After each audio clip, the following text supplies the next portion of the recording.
তো hello guys, আসসালামু আলাইকুম।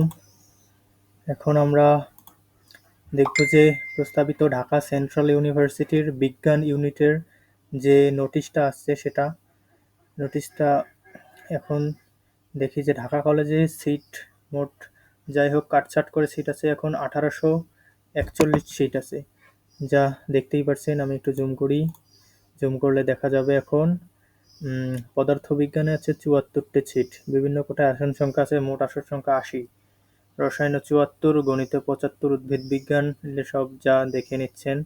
ইডেন মহিলা কলেজে আছে 1873টি সিট। তারপর আমি নিচে দেখতে যাবে তিতুমির কলেজ, এটা মহাখালী ঢাকা, 1968 সাল, মানে 1968টা সিট আছে। সরকারি বাংলা কলেজে সিট আছে 1962, দেখতেই পাচ্ছি যে তিতুমির কলেজে অনেক সিট।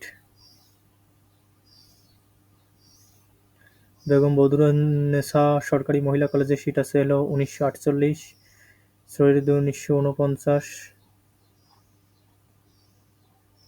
কবি নজরুল সরকারি কলেজে আছে 1962। এখন আমরা যে প্রাথমিক আবেদন সেটাও আমরা জানি যে 3 আগস্ট দুপুর 12টা হতে 10টা আগস্ট 2025 11টা 59 মধ্যে আবেদন করতে হবে। তাহলে কেউ পূর্বের আবেদন বাতিল করতে চাইলে তা উক্ত বাতিল করতে পারবে, তথা সংশোধনের জন্য সর্বশেষ তারিখ এত পর্যন্ত।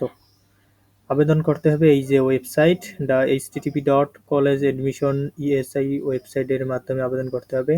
আমরা আবেদনের লিঙ্কটা ডেসক্রিপশন বক্সে দিয়ে দেব, আপনারা সেখান থেকে আবেদন করতে পারবেন। ভর্তি পরীক্ষায় মেধার তালিকায় দেখা যাচ্ছে যে